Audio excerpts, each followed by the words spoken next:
Hello guys, Try Student 1 here with a quick little blog, or vlog, whichever the one you want to call it. My 60GB PlayStation 3, sorry I'm just eating something right now. My 60GB PlayStation 3 died Monday. You know, we've had a lot of hot weather recently, and it was inevitable I suppose. I mean, the fan was going nuts. And that generally means the PlayStation is winding down. The thing what pissed me off was the fact that it was second hand, but it was like new. It was in the box, it was in the wrapping still. You know, it hadn't been opened. I mean, there was some damage to the box, but at the same time, it was still sealed. So, you know, it lasted 6 months, and I think that's stupid. That's ridiculous.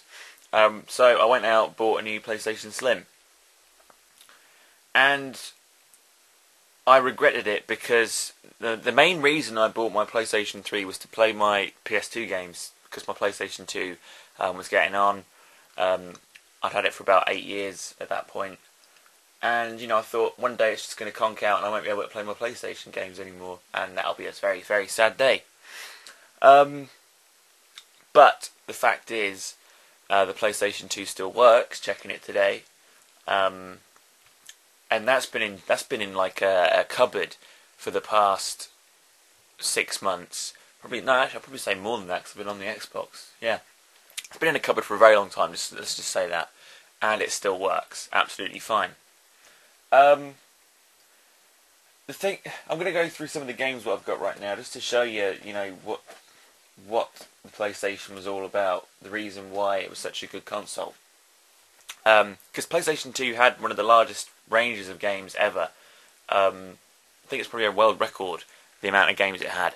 But going through all the games I've got right now, there's Metal Gear Solid 3, which is actually being re-released soon for 3DS, and also on PlayStation 3 as a remastered edition version. I'll go into that in a bit. Manhunt, very popular game, but at the same time I believe it's probably banned now because of certain events which found out not to be causally linked, but it still gave the game some notoriety. Manhunt 2, which is actually available, interestingly, on PlayStation Network right now, but as a PSP exclusive. No one wants to play it as a PSP exclusive, fuck's sake.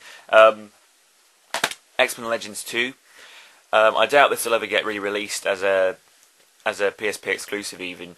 You know, it's a good game. It's not as good as the first one, but you know, you can play as Iron Man and Deadpool and have some general fun in it. It's a good game, worth a play if you've still got a backwards compatible PlayStation 3 or a PS2. Grand Theft Auto, Vice City Stories, and Liberty City Stories. I haven't got it to hand at the minute, but I've got it. My two favourite GTA games of all time. Again, it's just recently been released on PlayStation Network, but as a PSP only release. I do wish Sony had realised maybe we should start releasing PlayStation 2 classics as well as PlayStation 1 classics, because this could really earn us a lot of money. Because up until recently, these are only available on PlayStation software, unlike the other games, the other 3 games. Grand Theft Auto Vice City, arguably one of the most popular PlayStation 2 games, along with San Andreas. This really did actually kickstart GTA. GTA 3 was brilliant, but GTA Vice City just set it up for life, really. But yeah, moving on, we have got GTA 3 right here, and as you can see right in the corner there, it says #1 best-selling game on PlayStation 2. So that really does answer the question that, you know, these are very good games what have not been treated fairly, treated right even. I've got a whole bunch of other ones, including the Prince of Persia trilogy. You know, I haven't really played them, but I've still got them.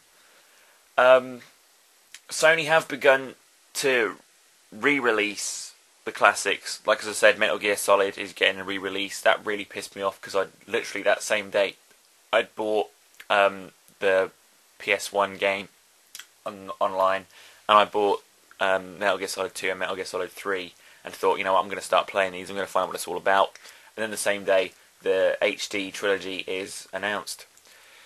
God of War as well. I've got that HD re-release. I love God of War. I will be getting the new box set, which includes the PSP games, because I've already got them, but it would look good. It would be good to see them in HD. Prince of Persia trilogy, I won't be getting that because I just did not get into it. But I would really like to see, maybe if Rockstar released, say, like a, what is it, like a quintuplet pack of the GTA games. They could do it. They could honestly make a ton of money releasing that. Slap a £50 price tag on it, and you would have, buyers instantly for this sort of thing. I mean, like I said, I don't think Manhunt will ever be re-released as a HD collection, and I think we were lucky enough to just get Manhunt 2, but Manhunt 1, that's never coming back, and that's a shame.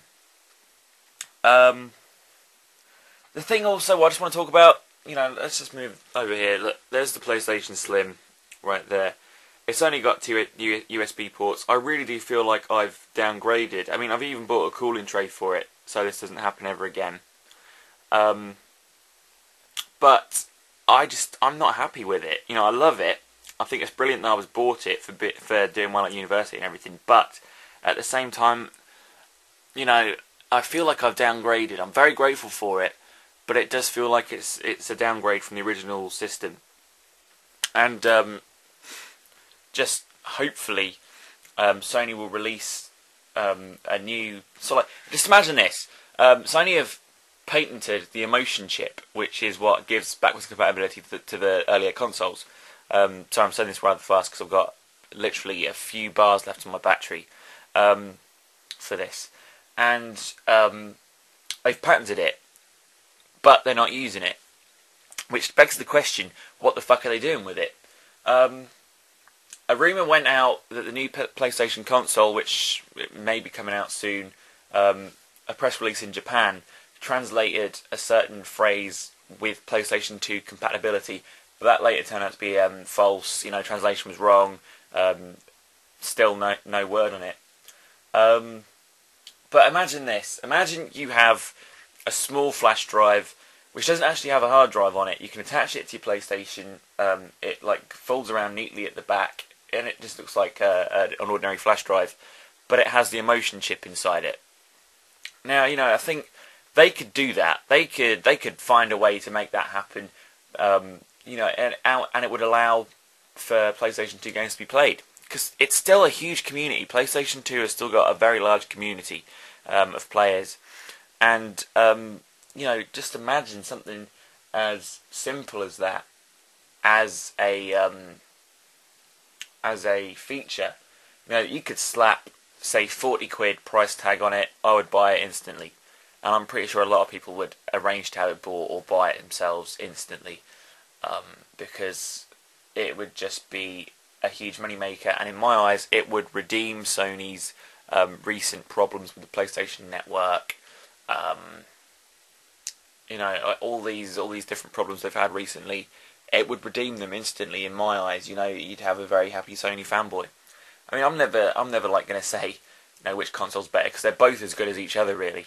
The Xbox has got its faults and cons and pros, and so has the PlayStation. But at least you can play Xbox originals on the 360. Not all of them, but most of them. But anyway, I hope you've enjoyed this short, well, not really short, it's quite a long vlog, really. I might try and get you a Black Ops video soon. I'm doing a Prestige currently where I'm only using the MP5K. Every class is covered with the MP5K, and that's been a very interesting experience. I've reached level 32 in a day. But anyway, catch you later, guys. Hope you've had some interesting experiences watching this. Take care.